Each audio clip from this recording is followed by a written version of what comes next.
Tarbiyah Sunnah Channel. Lillah, nyunnah, merenah.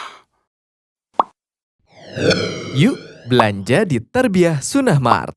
Dengan belanja di Tarbiyah Sunnah Mart, Anda turut berpartisipasi dalam dakwah yang diselenggarakan YTS.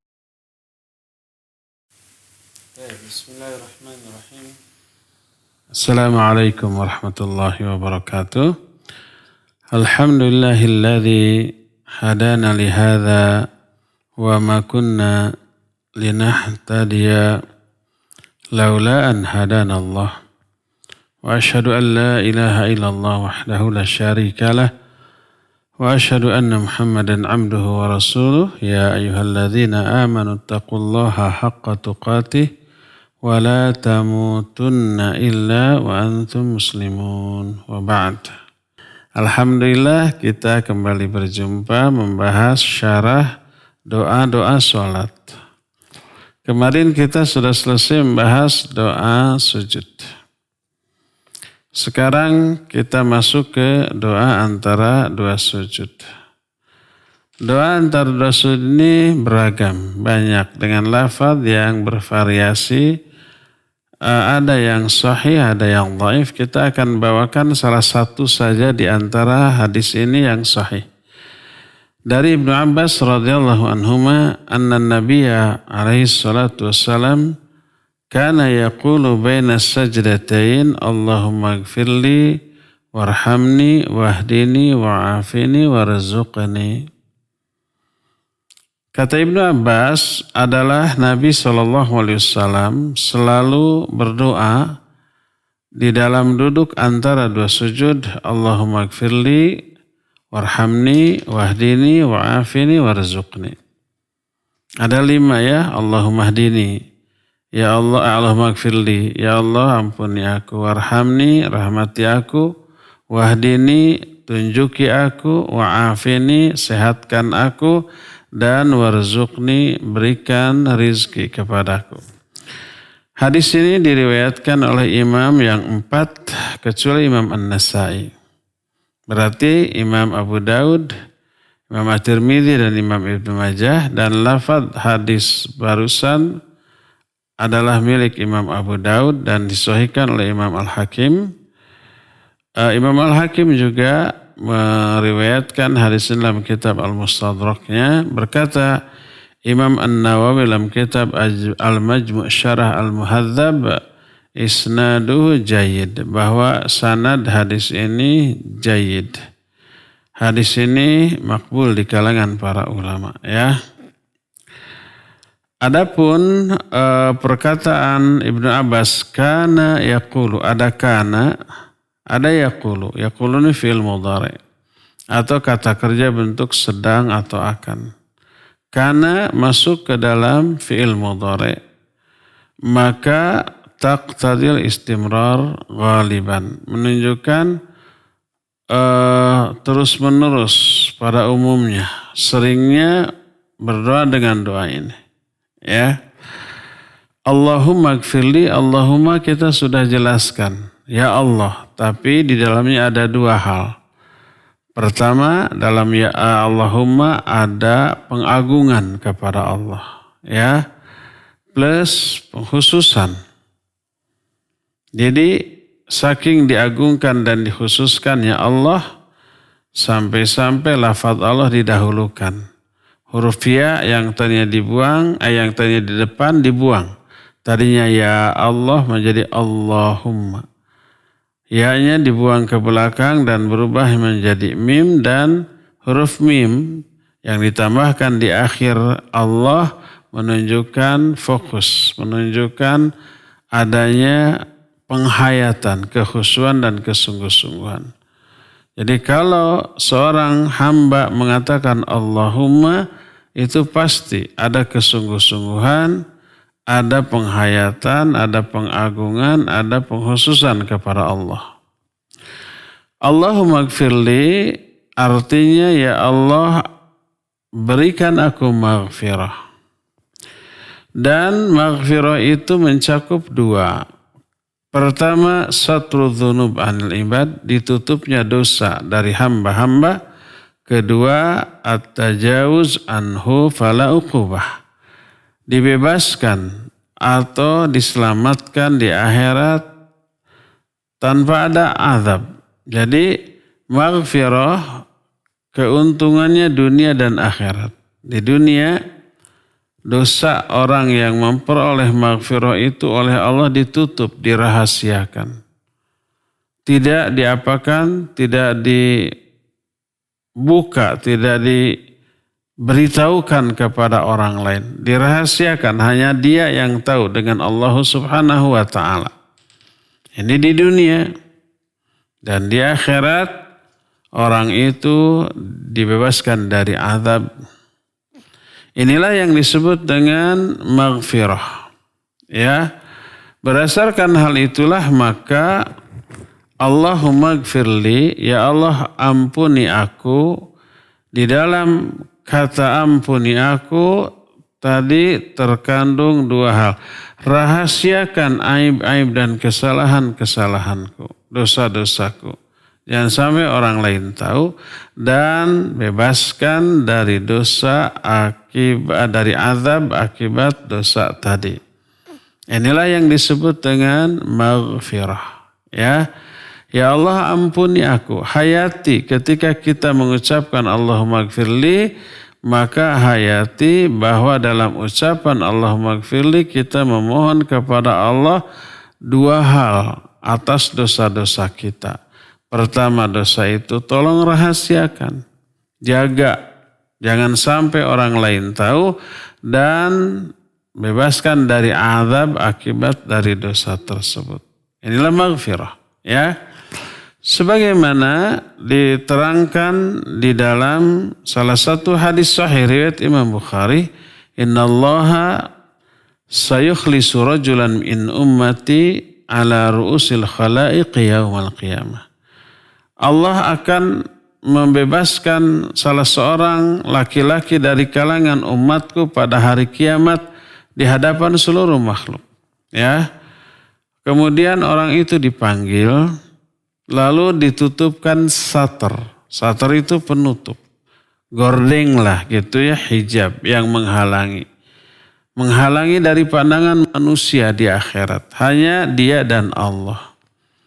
Lalu Allah bertanya, ata'rifu dzambi kadza fi yaumi kadza? Apakah kamu mengakui dosa ini di hari ini berupa ini? Dia menjawab, bala ya Rabbi. Iya, saya mengakui. Terus, kamu akui dosa ini, terus semua dosanya dibukakan. Sampai orang itu mengakui semuanya tidak bisa dipungkiri dan meyakini dirinya akan binasa kena azab. Apa kata Allah? Ini satartu halaka fid dunya wa aghfiru lakal yaum. Wa aghfiru halakal yaum. Aku tutupi semua dosamu itu bagimu di dunia. Tak ada orang yang tahu. Dan hari ini di akhirat nih aku ampuni semua dosa-dosamu, tidak akan diazab. Inilah yang disebut dengan maghfirah. Ya. Makanya salah satu di antara sifat Allah as-satir, innallaha hayyun satirun. Allah itu maha pemalu dan maha penutup. Yuhibbus satra, yuhibbul haya was satar. Dan sangat mencintai sifat pemalu dan sifat menutupi. Menutupi aib, baik aib diri kita ataupun aib orang lain kita tutup, kita rahasiakan. Jangan sampai keluar dari mulut kita nih. Ya. Oleh karena itulah makna Rabbik firli artinya ya Allah ampuni saya, maksudnya rahasiakan aib, dosa dan keburukan-keburukan saya di dunia dan di akhirat, bebaskan dari azab akibat dosa tersebut. Inilah makna Allahumma gfirli. Sekarang yang kedua, warhamni. Ya Allah, rahmati aku. Inilah yang kedua setelah Allahumma gfirli, terus warhamni. Apa makna warhamni? Afdi alaya min rahmatika hatta yazulal makruh. limpahkan kepadaku sebagian dari rahmat-Mu. Limpahkan. Ya. Rahmat itu pasangannya dengan maghfirah. Seperti tasbih pasangannya dengan tahmid. Maghfirah berpasangan dengan rahmat. Selalu ketika umpamanya Allah menyebut maghfirah, baik dalam Al-Quran ataupun Nabi dalam hadisnya, selalu digandengkan, disandingkan dengan rahmat. Allahumma gfirni warhamni. Ya Allah ampuni aku dan rahmati aku. Inna Allah ghafurur rahim. Allah itu maha pemberi maghfirah dan maha pemberi rahmat. Kenapa? Karena memang klub kesempurnaan, keselamatan seseorang, kemuliaan seorang terletak pada dua hal ini, maghfirah dan rahmat. Maka maghfirah menghilangkan seluruh yang dikhawatirkan. Maghfirah itu kan ampunan tadi. Bebas dari dosa, bebas dari dibukakannya rahasia atau aib dia. Dibuka aib dan azab itu sesuatu yang ingin dihindari. Sesuatu yang dikhawatirkan, sesuatu yang dibenci. Maka terhindarkan dengan maghfirah. Adapun rahmat ini yang menyebabkan posisi kemuliaan kita di akhirat, di surga Allah nanti ditentukan oleh rahmat Allah Subhanahu wa ta'ala. Sudah selamat dari azab neraka, selamat dari aib, kemudian dimasukkan ke dalam surga dengan level yang sangat tinggi. Itulah rahmat. Jadi maghfirah selalu bergandengan dengan rahmat. Maka berkata para ulama, setelah meminta ampunan kemudian diikuti meminta rahmat, yazulul makruh bil maghfirah wa yusalul matlub bir rahmah. Hilanglah semua yang dibenci dengan maghfirah dan teraihlah semua yang diinginkan dengan rahmat. Inilah yang kalimat yang kedua. Warhamni. Sekarang yang ketiga, wahdini. Tunjuki aku, beri hidayah aku. Hidayah yang dimaksud di sini mencakup dua jenis hidayah. Karena memang hidayah ada dua jenis seperti yang kita sering jelaskan. Pertama, hidayah berupa ilmu, berupa informasi, berupa petunjuk, disebut hidayah irsyad wad dilalah. Yang keduanya hidayah taufik. Kalau hidayah taufik berupa dua juga. Yaitu apa? Keinginan untuk beramal dan kemampuan untuk beramal. Kalau hanya keinginan tapi tidak mampu, nggak akan lahir amalan itu. Mampu melakukan tapi nggak ada keinginan, nggak akan dilakukan. Lahirnya sebuah amal soleh, amal ibadah karena dua hal ini. Kita ada keinginan untuk beramal soleh dan ada kemampuan dari segala segi. Kemampuan dari segi fisik, dari segi kesehatan, kemampuan dari segi waktu, kemampuan dari segi situasi, kondisi, dari segala segi. Ya, terkadang kemampuan dari segi finansial kalau amalan itu membutuhkan uang, seperti zakat, infak, sedekah atau haji, umroh atau jihad dengan harta. Nah, seperti itu membutuhkan uang. Ada kemampuan secara finansial. Kenapa kita beramal? Karena dua hal ini, karena ingin dan karena mampu. Inilah yang disebut dengan hidayah. Keinginan dan kemampuan untuk beramal Allah yang kasih. Wa ma tasyauna illa ayyasha Allahu rabbul alamin. Kalian tidak akan punya keinginan, tidak akan punya kehendak kecuali Allah yang ngasih kehendak itu kepada hati kalian. La haula wa la quwwata illa billah. Tidak ada daya, tidak ada upaya, tidak ada kemampuan untuk melakukan kebaikan, tidak ada kemampuan untuk menolak keburukan kecuali dari Allah. Kemampuan kita semua Allah yang kasih. Nah, inilah yang disebut dengan hidayah taufik. Kalau umpama kita berdoa, ya Allah berikan taufik kepada saya, artinya berikan keinginan untuk ibadah dan amal soleh dan kemampuan untuk melakukannya. Satu di antara ini nggak ada, nggak akan lahir tuh ibadah dan amal soleh. Ya. Oleh karena itulah maka Allah Azza wa Jalla berkewajiban. Allah yang mewajibkan terhadap dirinya sendiri untuk memberi hidayah berupa ilmu. Diturunkannya kitab Al-Quran atau kitab sebelumnya untuk umat terdahulu. Diutusnya para nabi untuk memberi penjelasan yang rinci tentang kitab ini. Itu hidayah ilmu, hidayah irsyad wa dilalah. Allah berfirman dalam surah Al-Lail ayat 12, Inna alaina lal huda.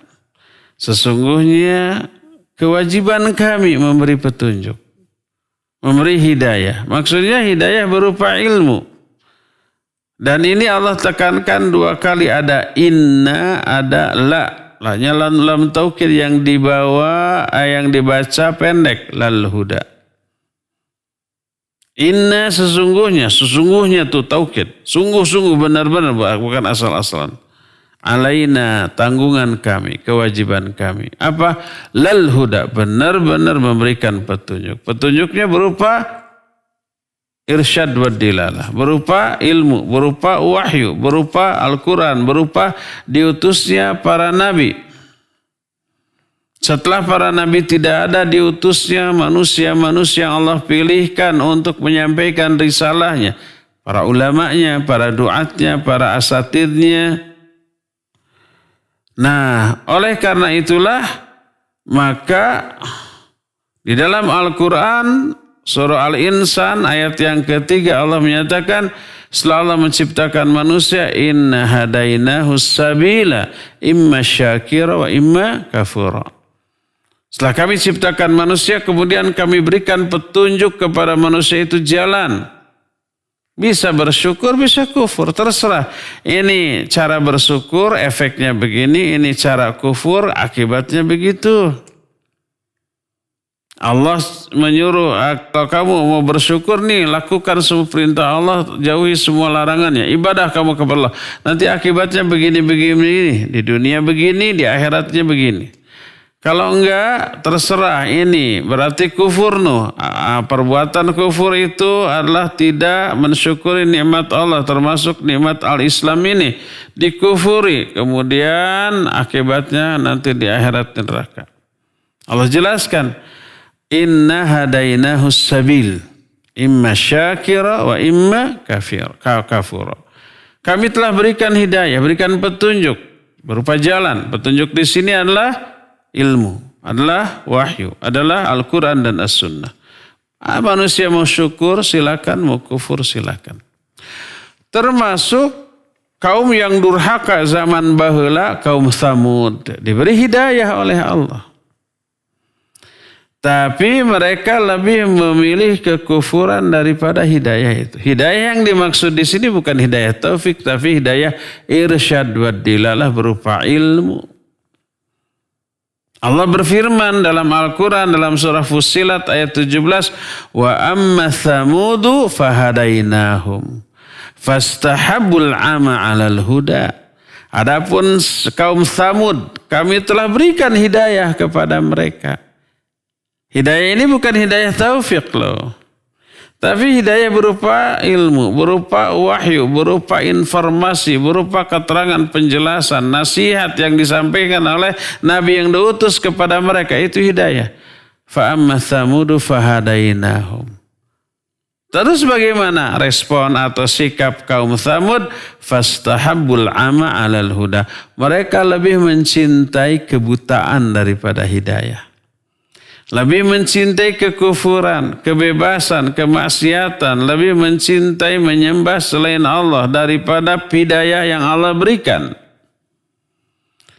Makna hadainahum dalalnahum bil ilmi wal irsyad. Makna kami beri hidayah kepada mereka, artinya kami tunjukkan kepada mereka ilmu dan bimbingan.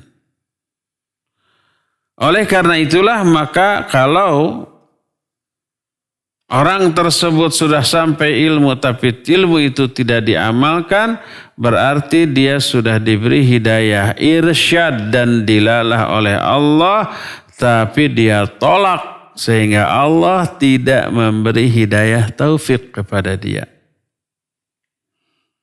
Jadi cara untuk memperoleh hidayah taufik adalah belajar ilmu syar'i, pelajari Quran Sunnah. Setelah difahami, terima, yakini, amalkan. Baru nanti Allah akan kasih hidayah, taufik. Semangat untuk beramal. Ya. Inilah dua jenis hidayah. Pertama berupa ilmu, hidayah irsyad badilah. Kedua hidayah taufik. Berupa keinginan dan kemampuan untuk beramal. Yang dua-duanya dikasih oleh Allah SWT. Oleh karena itu bila seorang muslim meminta kepada Allah, ya Allah berikan hidayah kepada saya, maka makna hidayah itu mencakup kedua-duanya. Seperti yang dilakukan oleh seluruh muslim sehari semalam minimal 17 kali di momen terbaik dalam hidupnya mereka, yaitu dalam sholat. Membaca apa? Al-Fatihah. Dalam Al-Fatihah ada doa minta hidayah, ihdinas siratal mustaqim. Ya Allah, tunjukkan kami atau berikan hidayah kepada kami ke jalan yang lurus. Di dalam ayat ini, Allah tidak menggunakan kata bantu. Tidak ihdina ilas siratil mustaqim. Tunjukkan kami ke jalan yang lurus pakai ila, tidak. Tapi ilahnya itu dibuang, ilahnya itu tidak dipakai. Kata bantu ilahnya ini tidak Allah pakai, langsung ihdinas siratal mustaqim. Yang menunjukkan hudan di sana itu atau petunjuk hidayah di sana itu mencakup juga hidayah taufik. Bukan sekadar hidayah berupa ilmu. Maka kalau seorang mukmin mengatakan ihdinas siratal mustaqim, artinya ya Allah beri saya ilmu dan petunjuk dan beri saya kemampuan dan keinginan untuk mengamalkan ilmu dan petunjuk itu. Inilah yang dimaksud dengan ihdinas siratal mustaqim. Oleh karena itu, di dalam bacaan ketika duduk, wahdini, berikan aku hidayah. Hidayah yang dimaksud di sini adalah dua-duanya. Ya Allah, beri saya ilmu, pengetahuan, pemahaman tentang agamamu, dan beri saya keinginan dan kemampuan untuk mengamalkannya. Beri saya ilmu dan pemahaman tentang agamamu, artinya beri saya hidayah irsyad dan dilalah. Berikan saya keinginan dan kemampuan untuk mengamalkannya, artinya berikan saya hidayah taufik darimu. Hayati ya, ketika kita minta Rabbighfirli ya. Rabbighfirli tadi mencakup ya Allah rahasiakan aib-aib dan dosaku di dunia dan bebaskan, selamatkan dari azab di akhirat. Itu Rabbighfirli. Warhamni. Ini derajat ketinggian di surga. Wahdini. Makna wahdini, beri aku ilmu dan pemahaman yang benar tentang agamamu dan berikan kepadaku hidayah taufik. Berikan kepadaku keinginan dan kemampuan untuk mengamalkan ilmu-ilmu tadi. Itulah wahdini. Hayati ketika kita membaca itu dalam sholat kita. Setelah wahdini terus wa'afini. Wa'afini artinya sehatkan saya dari semua penyakit baik lahir ataupun batin. Baik penyakit jiwa atau penyakit raga, penyakit jasad atau penyakit hati kita. Baik penyakit jasad ini seluruhnya ataupun hanya sebagian anggota badan. Baik bagian luar ataupun bagian dalam. Baik aspek hardware ataupun aspek softwarenya. Kadang-kadang hardware-nya kelihatan sehat gitu ya. Kelihatan berotot, kelihatan dia ini segar bugar, tapi software-nya loh. Tubuh kita ada software-nya enggak? Ya ada. Makanya ada dokter bagian penyakit dalam khusus ya. Apa internis ya? Dokter internis.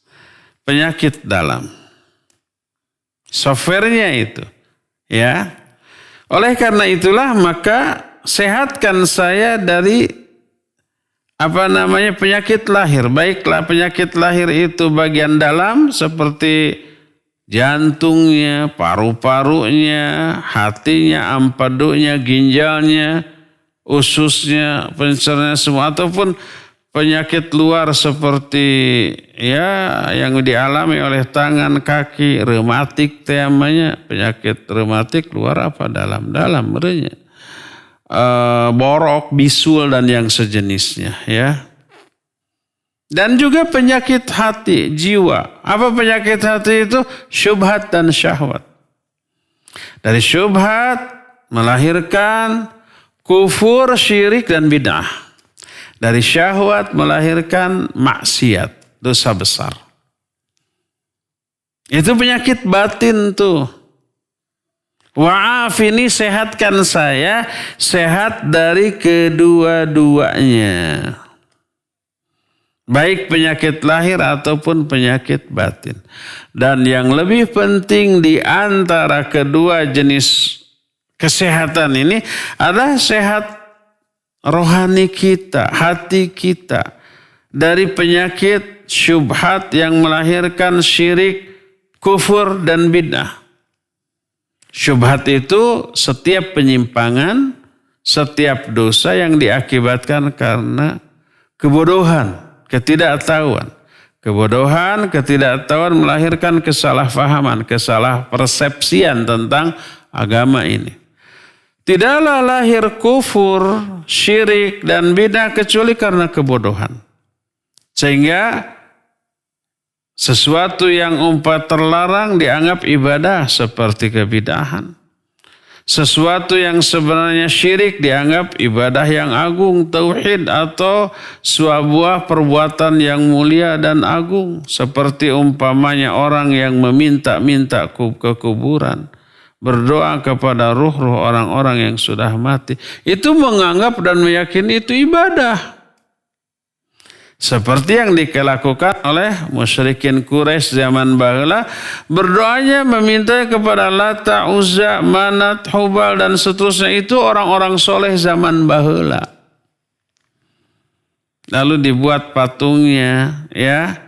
Bukan ke patung itu mereka meminta, tapi kepada orang-orang soleh, roh-rohnya. Makanya ketika dikritik, dinasihati, ditanya kenapa kalian menyembah patung? Mereka bilang la na'buduhum illa liqarribuna ila Allahi zulfa. Kami tidak beribadah kepada mereka, kepada Lata, Uzza, kecuali sekedar untuk mendekatkan diri kami kepada Allah dengan sedekat-dekatnya. Tapi dengan bertawasul kepada Lata dan Uzza sebagai orang soleh yang pernah ada. Lata, Uzza itu nenek moyang yang soleh, wali-wali mereka zaman baheula itu. Setelah mati kemudian dimintai dengan doanya. Ya. Nah seperti itu syubhat melahirkan syirik. Syubhat melahirkan kufur. Syubhat melahirkan bid'ah. Nah itu penyakit batin termasuk juga syahwat. Kalau syahwat itu setiap dosa, penyimpangan, kekeliruan, kesalahan karena hawa nafsu. Ilmunya tahu bahwa itu dosa, tahu itu bahwa itu haram.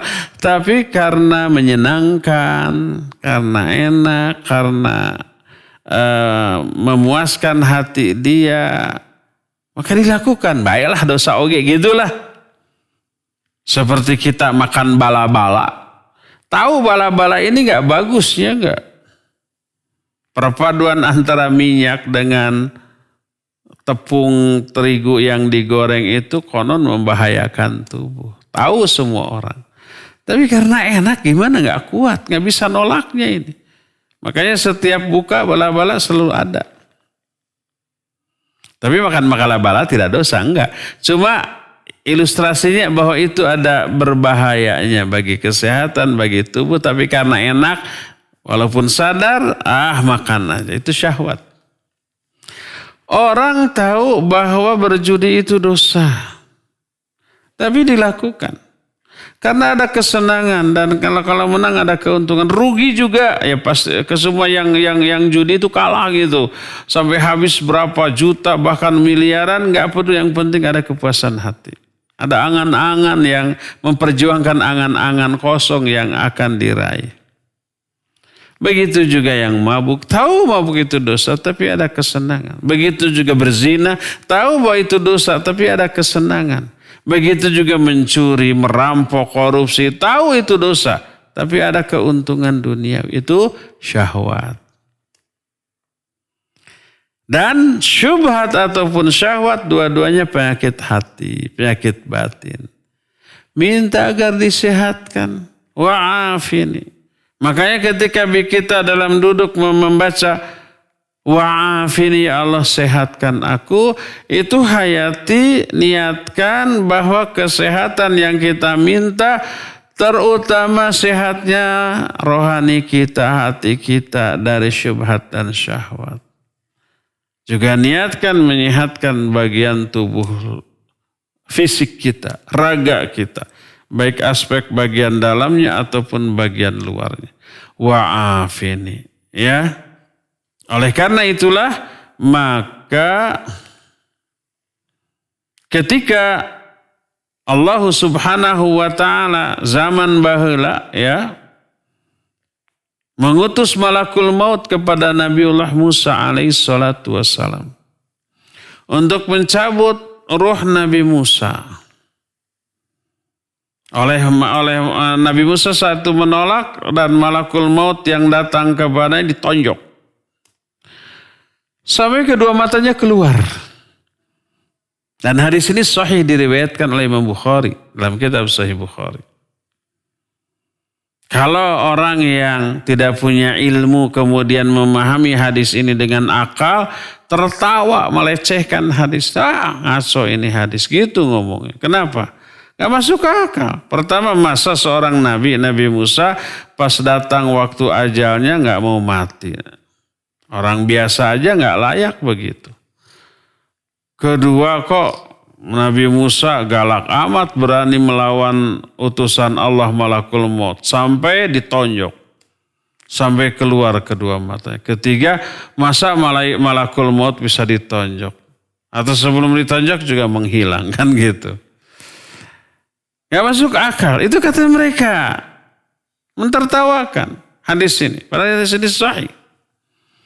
Tapi ketika hadis ini dijelaskan oleh para ulama ahli hadis seperti Imam Ibnu Hajar al-Asqalani rahimahullah, maka clear semuanya, masuk akal tanpa harus menolak hadis yang mulia ini. Dijelaskan oleh para ulama bahwa malakul maut datang kepada Nabi Musa alaihissalatu wassalam dalam bentuk orang. Dan malah Nabi Musa nggak tahu bahwa ini malaikat utusan Allah. Karena dalam bentuk orang. Datang masuk ke rumah Nabi Musa langsung minta nyawa. Coba bayangkan. Saya datang kepadamu untuk mencabut nyawa. Nabi Musa mengira ini orang biasa. Dan syariat di zaman itu dan juga di zaman kiwari, kalau ada orang yang mau ngambil nyawa kita, mau membunuh kita, wajib kita melawan. Tidak boleh ya, pasrah dan nyawa saya milik Allah, sok cabut. Gak bisa begitu. Kalau ada orang yang mau ngebunuh kita, nanti dulu ya. Keluarkan jurus terampuh untuk menghindarinya, yaitu jurus 1000. Jurus langkah 1000, lari saja sudah ya. Nah, atau kalau bisa melawan. Kalau enggak bisa lari, menghindar. Nabiullah Musa menonjok orang itu yang disangkanya orang biasa. Maka malakul maut kembali kepada Allah Azza wa Jalla. Lalu Allah mengembalikan kembali kedua matanya. Berkata malakul maut, arsaltani ila rajulin la yuridul maut. Engkau mengutus aku kepada seorang yang tidak menginginkan kematian. Apa kata Allah? Idhab ilai wa qul lahu yadau yadahu ala jildi thur falahu ma tahta yadihi minas sanawat ya'ishuha. Sekarang kamu pergi lagi ke Musa. Katakan kepada Musa, letakkan telapak tanganmu di atas punggung seekor sapi. Setiap satu helai rambut atau bulu sapi yang tertutup oleh tanganmu itu tambahan usia 1 tahun bagimu.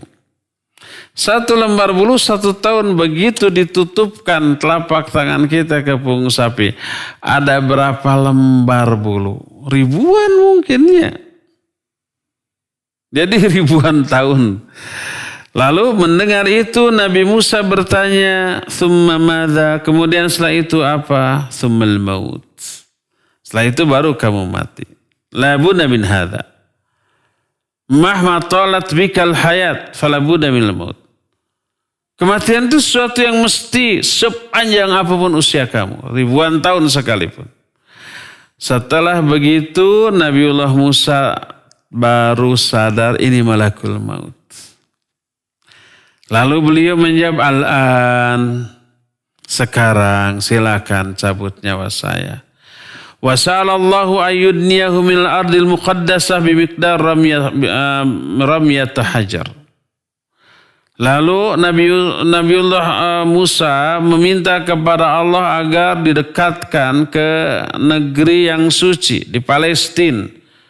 Kira-kira sejauh lemparan batu. Ditumpukan pasir yang warnanya merah. Makanya hadis ini sekarang ini dipajang di sebuah masjid namanya Masjid Nabi Musa yang ada di Palestina sana. Kemudian hadis itu dipahat di dindingnya ya.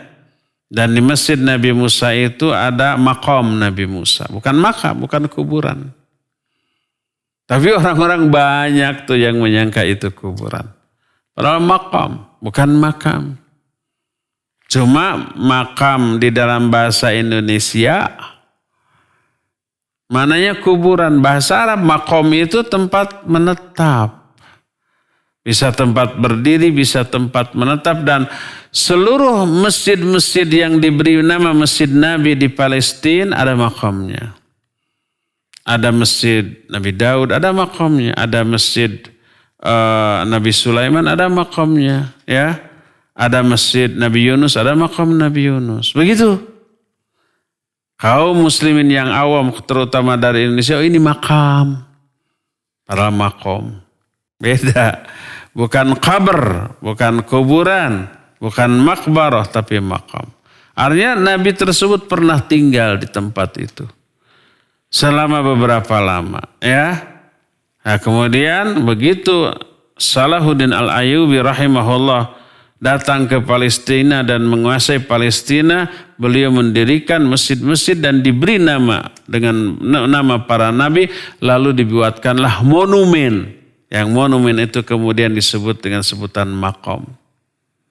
Padahal bukan kuburan, ya. Nah, dari sini kita bisa melihat bahwa seorang nabi sekalipun masih memiliki keinginan untuk hidup lama di dunia. Makanya tidak mau mati.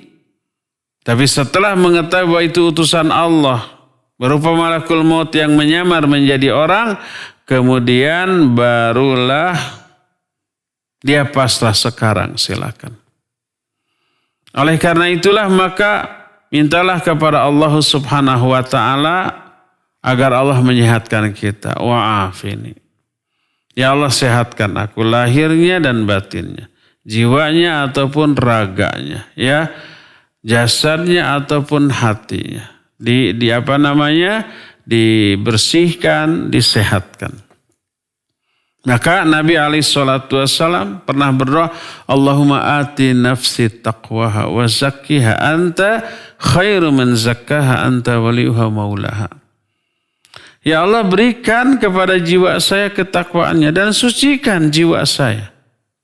Anta khairu man zakkaha, engkaulah sebaik-baik pensuci jiwa. Anta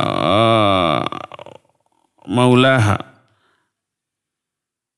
ati nafsi taqwa wa zaki anta khairu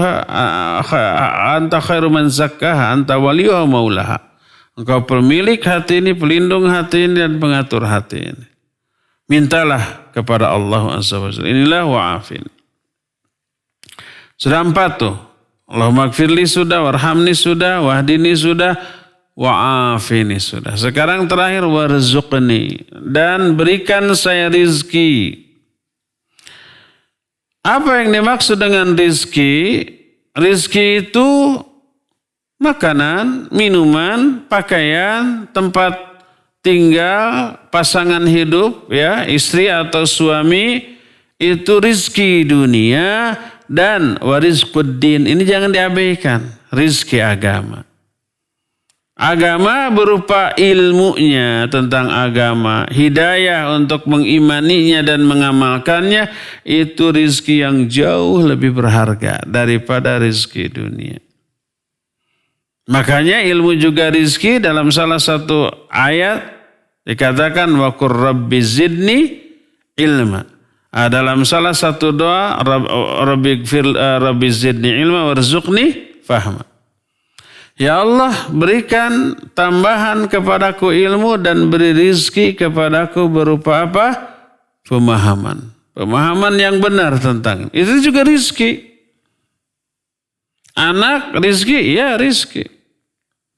Rizki itu bukan sekedar uang, makanan, minuman, kekayaan, rumah, kendaraan, bukan. Tapi pasangan hidup juga rizki. Anak-anak juga rizki. Ya. Termasuk ilmu juga rizki. Ilmu tentang agama ini. Dan itu lebih penting. Adapun yang menjadal bahwa anak-anak juga rizki, seorang sahabat pernah datang kepada Nabi SAW. Dia berkata, ya Rasulullah, inni tazawajtu walam yurzaqli walad. Wahai Rasulullah, aku sudah lama menikah tapi aku belum diberi rizki berupa anak. Walam yurzaqli walad. Aku belum diberi rezeki berupa anak. Lalu Nabi SAW menyatakan, "Famin aina anta min kathratil istighfari was sadaqat?" Kenapa kamu tidak memperbanyak istighfar dan sedekah? Ayo perbanyak istighfar dan sedekah. Dua hal ini, istighfar dan sedekah, adalah pembuka pintu rizki, termasuk rizki anak. Allah menyatakan, faqultu astaghfiru rabbakum innahu kana ghafara yursilis samaa 'alaikum midrara wa yumdidkum bi amwali wa banin. Kata Nabi Nuh dalam surah Nuh, ya Allah, aku berkata kepada kaumku, istaghfiru rabbakum. Beristighfarlah kamu kepada Allah. Innahu kana ghafara, karena Allah itu Maha Pengampun. Yursilis sama alaikum midrara. Kalau kamu beristighfar kepada Allah, Allah akan turunkan hujan kepadamu berupa rahmat. Wa yumdidkum bi amwali wa banin, dan Allah akan melimpahkan kepadamu harta-harta dan anak-anak. Maka orang ini kemudian melakukan banyak istighfar dan banyak infak dan sedekah. Sampai akhirnya dia diberi rizki berupa anak sampai 9. Bukan kembar langsung, bukan. Ya, bertahap. Ya. Karena apa? Karena istighfar dan sedekah. Nah, di sini menunjukkan bahwa anak juga rizki. Tapi yang lebih penting adalah rizki itu ilmu dan hidayah, iman dan amal soleh. Mintalah kepada Allah Subhanahu wa ta'ala, ya. Inilah syarah atau penjelasan tentang 5 poin yang kita minta di dalam doa duduk di antara 2 sujud dalam sholat. Ini salah satu kalimat yang diajarkan oleh Nabi SAW. Kalimat lain yang dasarkan pada hadis sahih ada lagi selain 5 poin yang diterangkan tadi. Ya, tapi kita hanya membawakan salah satu contoh saja tanpa bisa membahas hadis-hadis lain karena panjangnya, sedangkan waktu yang tersedia terbatas. Cukup ya sampai di sini saja, dan kita masih punya sisa waktu untuk bertanya jawab. Kepada Bapak Dadang dipersilakan memandu tanya jawab dengan pendengar dan pemirsa. Wassallallahu ala nabiyina Muhammadin wa ala alihi wasallam. Enggak. Terima kasih Ustaz. Alhamdulillah baru saja kita simak bersama sesi materi yang telah disampaikan oleh Al-Ustaz Abu Haidar As-Sundawi. Sekarang kita memasuki sesi tanya jawab. Bagi Anda yang ingin bergabung, silahkan di line telepon di nomor 02286862637 atau SMS WA 081122714776. Alhamdulillah sudah ada telepon Ustaz. Assalamualaikum. Waalaikumsalam warahmatullahi. Sekarang dengan Yusuf dari Buah Batu, Ustaz. Yusuf. Iya, silakan. Ini dalam adab berdoa, Ustaz. Saya mendengar sebelum berdoa itu Subhanallah, walhamdulillah, wallahu akbar, dan dibacakan bersama-sama gitu, Ustaz. Apakah memang begitu adabnya atau supaya lebih ini katanya gitulah judulnya. Mohon penjelasannya, Ustaz. Iya. Terima kasih. Pak Yusuf di Buah Batu. Buah Batu. Barakallahu fiik. Kita sudah menjelaskan adab-adab berdoa. Salah satu di antara sebelum berdoa itu memuji Allah terlebih dahulu, ya.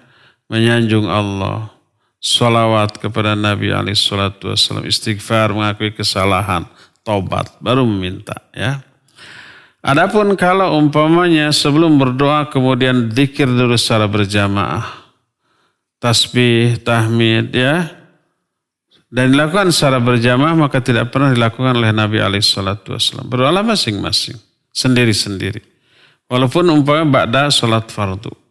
Karena Nabi SAW tidak pernah melaksanakannya, memimpin doa dengan para sahabat dan mengawalinya dengan zikir-zikir baik tasbih ataupun tahmid. Subhanallah atau alhamdulillah.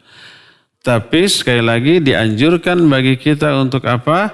Untuk memuji Allah sebelum kita berdoa, meminta doa dalam munajat kita, ya, demikian. Wallahu a'lam. Alhamdulillah, syukran Ustaz. Jawabannya ada. Kita kembali ke telepon. Ada yang masuk. Silakan. Assalamualaikum warahmatullahi wabarakatuh. Waalaikumsalam warahmatullahi Dari siapa, di mana Ibu? Iya, saya Ibu Nur dari Bandung. Ya. Ustadz, saya minta tolong Ustadz, ini orang tua di kampung lagi sakit, tolong doain sama Ustadz. Yang kedua saya pertanyaan, gimana Ustadz cara mengingatkan orang tua yang masih ikut-ikut bid'ah, contohnya misalkan malam Jumat yasinan atau kayak seperti mau lebaran atau mau puasa kemarin masih ke kuburan, nggak seperti itu Ustadz. Gimana cara mengingatkan supaya orang tua supaya tidak tersinggung Ustadz? Itu aja Ustadz. Assalamualaikum warahmatullahi wabarakatuh. Waalaikumsalam warahmatullahi wabarakatuh. Ibu Nur di Cibuntu, Bandung, barakallahu fiik, ya. Semoga orang tua dari Ibu Nur diberi kesembuhan, ya, oleh Allah. La ba'sa tahun insyaallah. Allahumma rabban nas adhibil ba'sa ishfi anta syafi la shifa illa shifa'uk shifaan la yughadiru saqama. Mudah-mudahan diberikan kesembuhan, diangkat penyakitnya oleh Allah Subhanahu wa taala dan dipulihkan seperti biasa. Ibu Nurnya mudah-mudahan diberikan kesabaran dan ketegaran oleh Allah menghadapi musibah ini. Kedua, bagaimana cara mendakwahi orang tua? Sampaikan dengan cara yang ma'ruf, dengan cara yang baik, dengan cara menyampaikan keterangan kalau ada dari ayat, kalau enggak dari hadis, kalau enggak dari penjelasan sahabat dan para ulama, ya. Sebagai contoh umpamanya malam Jumat, kita sampaikan yuk, kita anjurkan baca surah Al-Kahfi karena Nabi SAW berbicara begini. Kalau bisa baca, kirim tulisan. Sekarang kan lewat WA ada, bisa, ya. Tulisan tentang keutamaan baca surah Al-Kahfi malam Jumat dan hari Jumat, atau bersolawat kepada Nabi SAW malam Jumat dan hari Jumat sebanyak mungkin. Itu banyak anjuran. Ini aja Bu yang jelas-jelas ada tuntunannya dari Nabi SAW. Kalau kekeh surat Yasin, sampaikan dalil seperti yang pernah saya bahas. Bahwa hadis-hadis tentang hal itu dhaif, bahkan ada yang palsu, sampaikan. Ya, dalam bentuk tulisannya atau dalam bentuk rekamannya, ya. Intinya sampaikan ilmunya dengan sebaik-baik cara, mintakan hidayah kepada Allah bagi beliau, ya, bagi orang tua. Wallahu a'lam bishawab. Silakan lagi. Ustaz, atas jawabannya. Satu lagi kita kembali ke telepon. Halo, sudah masuk nih. Siapa di mana? Abdiwar Jakarta Pak ya. Ya Abdiwar, silakan Pak Abdiwar. Assalamualaikum Pak Ustaz. Waalaikumsalam warahmatullahi. Saya mau tanya tentang doa. Saya selalu selama ini berdoa istighfar untuk masa lalu, bersyukur untuk hari ini, dan meminta doa untuk di masa yang akan datang. Nah, yang mau saya tanyakan Pak Ustaz, saya selalu minta doa di masa yang akan datang itu pertama untuk kedua orang tua dan keluarga saya. Nah, yang mau saya tanyakan, saya selalu meminta Pak Ustaz berilah nikmat iman, nikmat Islam, nikmat takwa, nikmat rezeki yang banyak, rezeki yang luas, supaya saya dapat berbagi dengan orang susah. Nah, itu boleh nggak Pak Ustaz saya minta rezeki uang yang banyak untuk kita berbagi pada orang susah gitu Pak Ustaz. Makasih Pak Ustaz. Assalamualaikum warahmatullahi wabarakatuh. Waalaikumsalam warahmatullahi wabarakatuh. Ya, Pak Abdiar di Jakarta ya, barakallahu fiik. Bolehkah meminta rizki berupa kekayaan? Boleh, tidak terlarang. Sekalipun dalam sholat. Karena Nabi SAW juga mencontohkan meminta rizki dalam sholat seperti yang sedang kita bahas. Warzuqni. Ya Allah berikan saya rizki. Boleh. Terlebih nih. Motivasi niat kita. Meminta rizki itu karena kita ingin memperoleh keuntungan di akhirat dengan rizki itu. Dengan cara berbagi. Dengan cara menolong orang. Dengan cara menyumbang aktivitas dakwah sehingga pemanfaatannya permanen dan pahalanya jariah. Jariah itu ngalir terus walaupun kita sudah mati. Kita bangun masjid, kita bangun madrasah, kita bangun pesantren, kita nyumbang umpamanya nyumbang kamera untuk kepentingan dakwah, nyumbang seluruh perlengkapan untuk siaran radio, TV atau streaming dakwah, murni kepentingan dakwah. Kita radio kita, TV kita tidak ada unsur komersial. Tidak ada iklan, tidak ada musik, tidak ada lagu.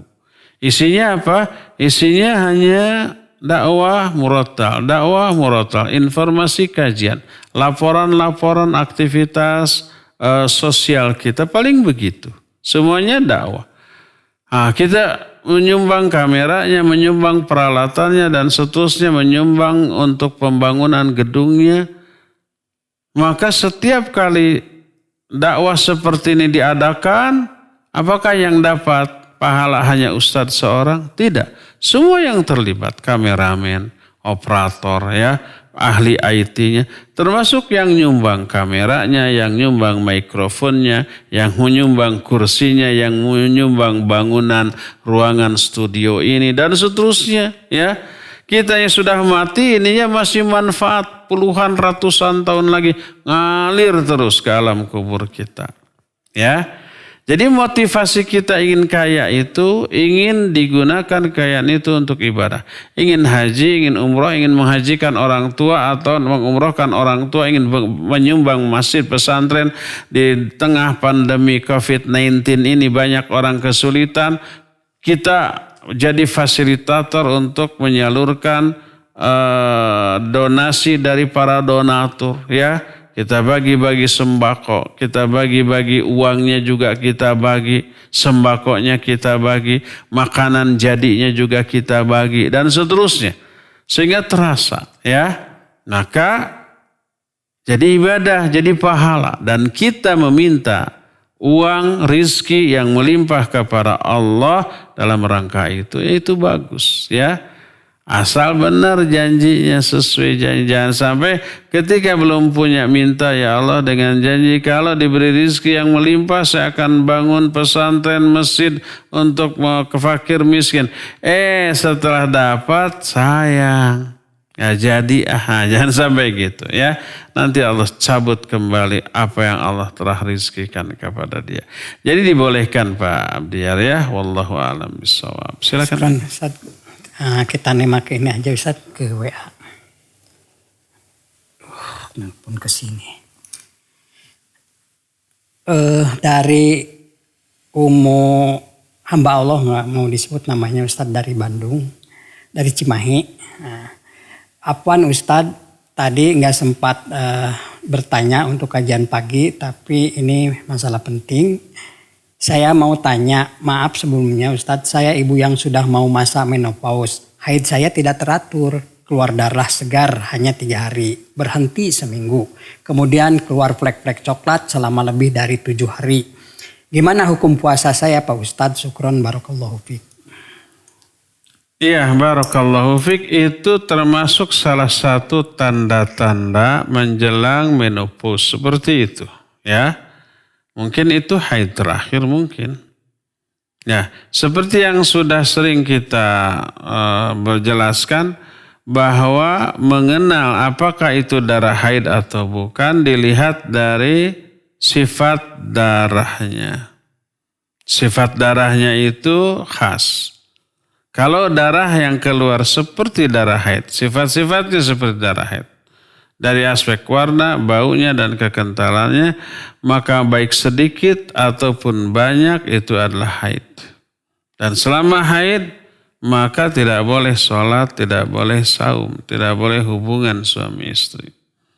Siapa yang sholat dan saum pada waktu haid keluar, maka tidak sah dan dosa. Ya. Siapa yang berhubungan suami istri ketika sedang haid, maka dia berdosa karena melakukan itu haram secara syar'i. Ya, berdasarkan hal itulah maka selama flek-flek yang keluar tadi masih keluar, selama itu masih haid, dan tidak boleh saum, tidak boleh sholat. Nanti aja diqadha. Setelah Ramadan berlalu ya qadha. Berapa hari masa-masa seperti itu kita alami, nanti ganti di hari-hari yang lain di luar Ramadan. Seperti yang sudah kita terangkan ya. Demikian Ibu, wallahu a'lam bishawab. Silakan lagi. Alhamdulillah Ustaz, kita kembali lagi ke WA. Dari Halim di Buah Batu juga ini sama pertanyaannya untuk Umu Rizki juga di Bandung. Assalamualaikum warahmatullahi wabarakatuh. Ustadz, apakah boleh membaca doa duduk di antara 2 sujud seperti ini? Allahumma gfirli warhamni wajburni warfa'ni warjukni wadini wa'afini. Dan apakah boleh dibaca tidak berurutan? Dan juga apakah harus yang tadi Ustadz bahas 5 bacaan tadi? Dan saya sering tidak berurutan masalah yang tadi bacaan. Gimana Ustadz? Jazakallahu khairan. Iya, barakallahu fiik. Doa yang tadi termasuk doa yang sahih riwayat Imam An-Nasai dalam kitab sunannya. Allahumma gfirli warhamni wajburni warzuqni wahdini wa'afini. Sampai sana, iya itu boleh. Tapi urutannya harus begitu. Jangan dibolak-balik apa. Yang penting semua poin disebut walaupun urutannya tidak ngurut. Enggak. Karena Nabi SAW mencontohkannya dengan urutan seperti itu, jangan dibolak-balik ya. Seperti yang sudah saya jelaskan tadi bahwa doa duduk di antara 2 sujud bervariasi. Ambil salah satunya boleh, ambil semuanya dan dibaca secara bergiliran. Kadang di sholat ini baca ini, kadang di sholat itu baca itu, boleh. Bervariasinya contoh doa dalam duduk antara 2 sujud oleh Nabi SAW menunjukkan Nabi ganti-ganti. Kadang ini, kadang itu. Tapi urutan poin-poin yang dimintai jangan digonta-ganti. Ya, harus sesuai dengan urutan yang dibaca oleh Nabi SAW. Seperti itu. Ya, wallahu a'lam bishawab. Ya, syukran Ustaz. Jazakallah atas jawabannya. Sambil menunggu telepon, kita baca lagi WA. Bismillah Ustadz, saya sangat sering was-was dalam sholat seperti ragu jumlah bilangan rakaat. Bacaan Al-Fatihah, apakah saya harus selalu sujud? Ragu dalam bacaan Al-Fatihah apa sudah atau belum? Apakah saya harus selalu sujud sahwi karena ragu-ragu? Saya dengar keraguan dari orang yang sering ragu, keraguannya tidak teranggap. Dan anak termasuk yang sering ragu. Dan apa yang dimaksud tidak dianggap? Itu Ustaz, silakan. Iya, barakallahu fiik. Baca Al-Fatihah ragu apakah sudah apa belum, menunjukkan memang tidak dihayati bacaan Fatihah itu. Kalau dihayati mah tidak akan lupa ya, ini sudah Fatihah apa belum ya, nggak akan. Maka sejak sekarang dihayati coba. Insya Allah tidak akan lupa ya. Jadi makna yang terkandung dalam surah Al-Fatihah ketika kita baca diresapi, dihayati. Supaya salah satunya tidak lupa ya. Nah, bagaimana kalau umpamanya tidak membaca Al-Fatihah terlewat? Tidak sah. Karena Al-Fatihah itu rukun sholat, bukan wajib sholat. Dan tidak bisa diganti dengan sujud sahwi. Sujud sahwi mah terkena kewajiban sujud sahwi kalau yang dilewat itu wajib sholat, bukan rukun sholat. Adapun kalau rukun sholat, maka tidak bisa tidak. Harus dilakukan. Yang apabila tidak dilakukan terlewat sengaja ataupun tidak sengaja, maka tidak sah. Terus gimana ya? Ulang sholatnya. Ya. Oleh karena itu kalau umpamanya kita sudah berpengalaman, suka lupa, itu disebabkan karena kitanya lalai ketika sholat, tidak menghayati. Coba sekarang hayati. Ya. Adapun umpamanya ragu tentang jumlah rakaat. Ragu tentang jumlah rakaat. Ya, itu ada tuntunannya dari Nabi SAW. Ambil rakaat yang terkecil lalu diakhiri dengan sujud sahwi. Ya. Nah sekarang kalau kita lupa Al-Fatihah, kalau lupa Al-Fatihahnya itu setelah ketika kita masih berdiri dari rakaat pertama nih, lalu baca Qul huwallahu ahad, tapi lupa tadi pas Fatihah apa belum ya?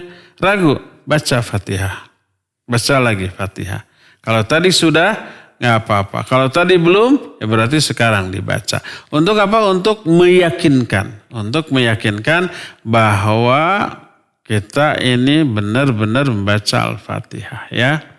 Itu yang pertama. Kedua, keraguan orang yang sering ragu la yu'tabar. Artinya tidak dianggap, maksudnya apa yang meragukan tersebut tidak perlu untuk digubris, langsung saja diyakini ya.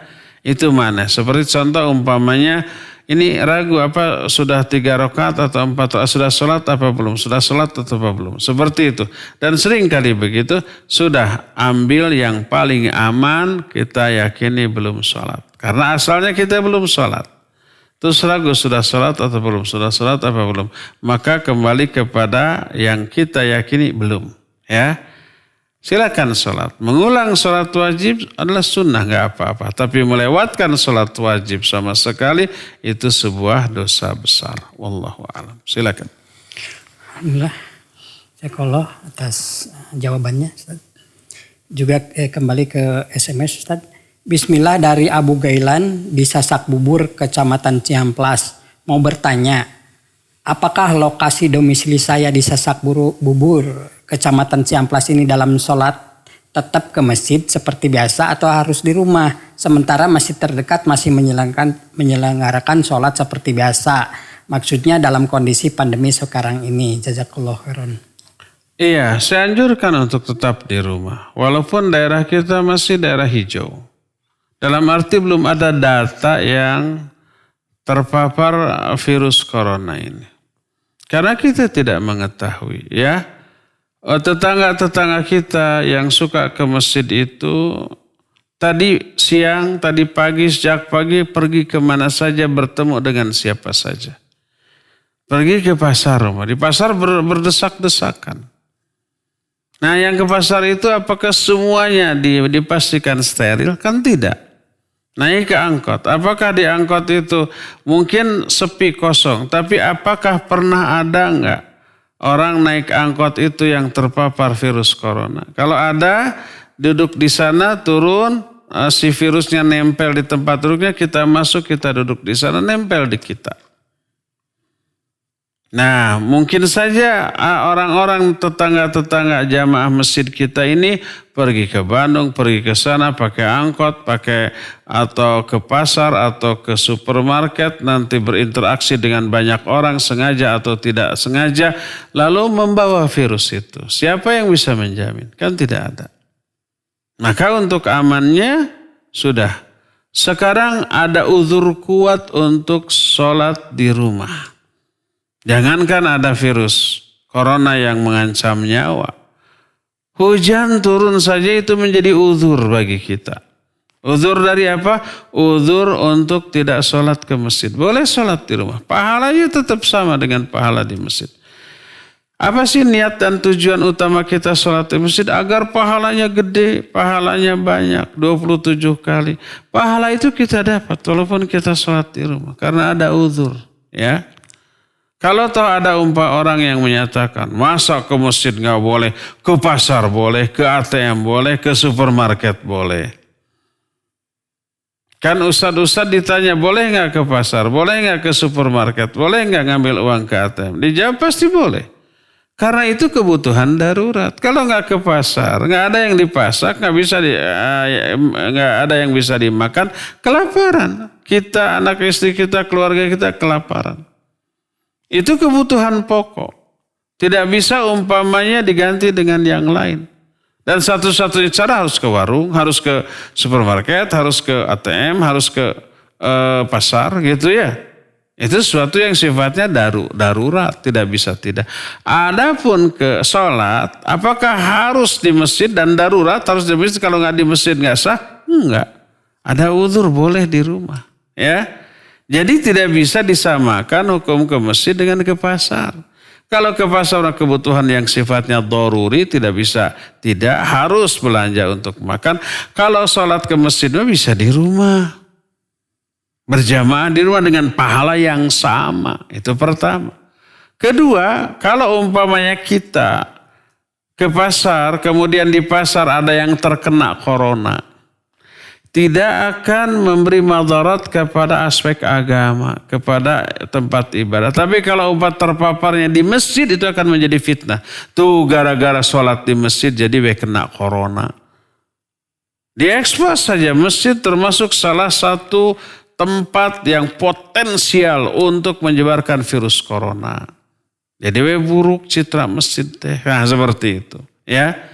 Jadi kalau orang terpapar di masjid ataupun di pasar atau di supermarket atau di jalan, maka orang menganggapnya biasa. Tapi kalau terpaparnya di masjid, masjidnya nanti yang akan disorot. Menjadi objek yang terfitnah, ya. Maka jelas harus dibedakan antara pergi ke ATM, ke pasar, ke supermarket dengan ke masjid. Kalau ke masjid mah tidak darurat, bisa di rumah. Kalau ke pasar mah sesuatu yang memang harus kita lakukan untuk bisa tetap makan, ya. Demikian, wallahu a'lam. Salatlah tetap di rumah. Syukron Ustaz Jazakallah atas jawabannya. Kita kembali lagi ke WA. Assalamualaikum warahmatullahi wabarakatuh. Saya dengan Vini di Sarijadi. Apakah sesudah sholat sunnah seperti rawatib, duha, taraweh boleh berdoa mengangkat tangan Ustaz? Iya. Kalau berdoa, sebenarnya kalau seusai sholat sunat ya, tidak ditekankan sekali untuk berdoa seperti ba'da sholat fardu ya. Setelah sholat fardu ada doa ya, dan itu bagian yang menjadi tak terpisahkan dari sholat fardunya. Adapun seusai sholat sunat maka tidak ditekankan untuk berdoa. Tapi kalau kita mau berdoa tidak apa-apa boleh, dan itu masuk ke dalam doa yang mutlak. Berdoa mangga, tidak berdoa juga mangga. Ya, tapi lebih utama berdoanya ba'da sholat fardu. Karena ba'da sholat tahajud, ba'da sholat sunat seperti biasa itu termasuk doa yang mutlak, maka lebih utama untuk mengangkat kedua tangan. Ya, wallahu a'lam. Ya, syukur Ustaz. Jawabannya ada juga. Telepon lagi. Barusan sudah nyala, silakan. Halo, siapa? Nah, udah masuk Ustaz. Halo, siapa dari mana? Assalamualaikum. Waalaikumsalam warahmatullahi. Didin di Cimahi, Ustaz. Oh iya, Pak Didi. Didin, sorry Didin. Ini mau nanya, kalau Lailatul Qadar itu, mencari Lailatul Qadar, apakah kita harus begadang, Ustaz? Atau cukup di sebagian waktu aja, misal kita tidur lebih cepat dan bangun misalnya jam 2 malam gitu. Begitu aja, Ustaz. Syukran, jazakumullahu khairan. Iya, wa jazakallahu khairan. Ya. Lebih maksimal lebih baik. Kalau kita bisa begadang tanpa tidur sekejap pun. Dan seluruh waktu malam itu diisi dengan ibadah yang bervariasi. Antara sholat, baca Quran, berdoa, berzikir, banyak-banyak istighfar. Itu yang terbaik. Itu yang paling utama, paling afdal, ya. Adapun kalau umpamanya kita sudah diniatkan untuk tidak tidur, ya, siangnya kita tidur, kemudian malamnya kita akan begadang. Begadangnya dalam arti positif, diisi oleh ibadah. Bukan begadang tapi umpamanya main internet, ya, browsing, ya, atau baca-baca berita-berita tentang COVID-19, tentang perkembangan ekonomi politik dunia, sampai lihat. Maka itu mah bukan qiyamul lail, bukan menghidupkan malam dengan ibadah, ya. Apalagi nonton TV atau main game seperti itu atau gaplek catur, itu bukan ibadah, ya. Jadi silakan. Tapi kalau umpamanya ternyata malam itu kita ngantuk, nggak kuat, ya, berusaha untuk senam-senam dulu, babatak dulu, ya, bikin kopi dulu, kemudian lanjut dengan zikir. Tapi dengan semua usaha itu sudah ternyata tetap ambruk tidur, ya gimana lagi, ya. Mintalah kekuatan kepada Allah Azza wa Jalla agar Allah menghidayahkan kepada kita untuk memiliki semangat yang kuat untuk berdoa, ya. Wallahu a'lam. Ya, syukran Ustaz jawabannya. Kita kembali lagi ke... Ada telepon lagi, silakan. Halo, oh ya udah masuk.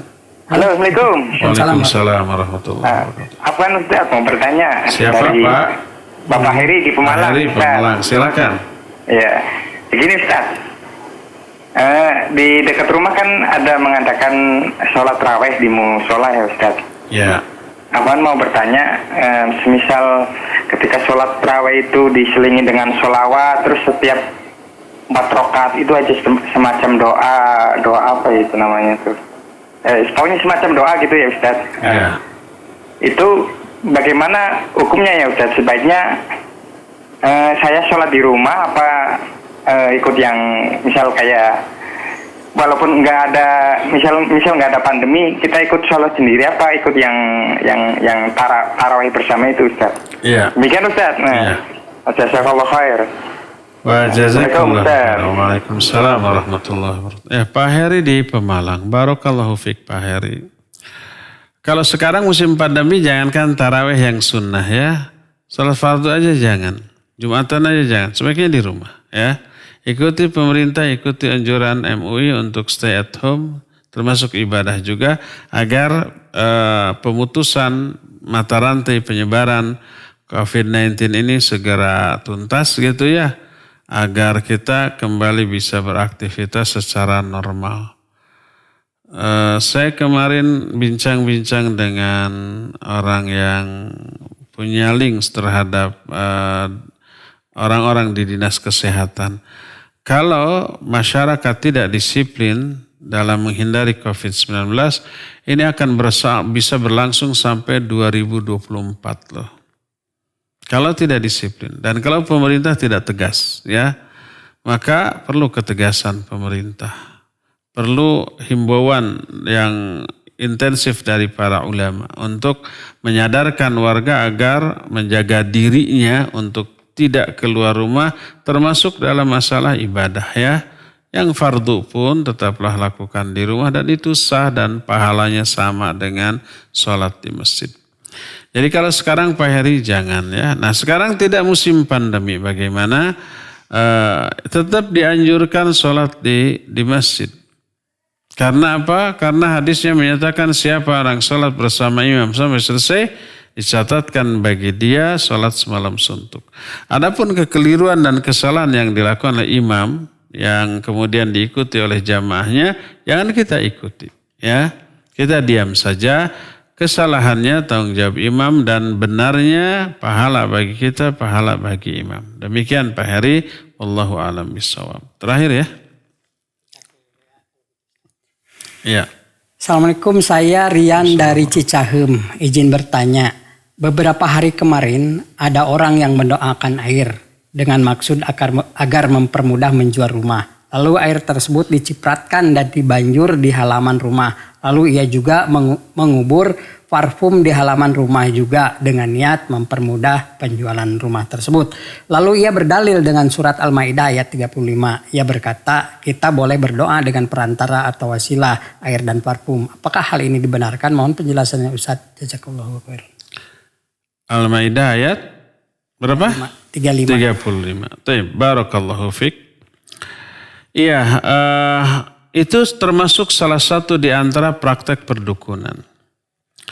Karena Nabi SAW tidak pernah mencontohkan seperti itu, demikian juga para sahabat, demikian juga para ulama. Adapun Al-Maidah ayat 35 tadi, ya ayyuhalladzina amanu ittaqullaha wabtaghu ilaihil wasilah wajahidu fi sabilih la'allakum tuflihun. Hai orang-orang beriman, bertakwalah kalian kepada Allah dan carilah wasilah untuk bisa sampai kepada Allah.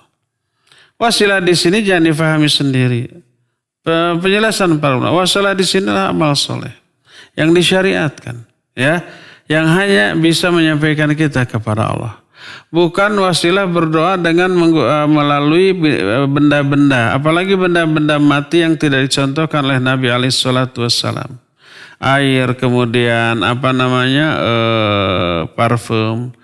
Orang musyrik Quraisy dalam beribadah kepada Allah pakai wasilah patung. Itu benda mati. Pakai wasilah patung itu visualisasi dari orang soleh yang namanya Lata, Uzza zaman bahula. Ada Manat, ada Hubal dan seterusnya. Ya, itu yang menyebabkan mereka terjerumus ke dalam syirik karena dalam ibadah mereka ada wasilah.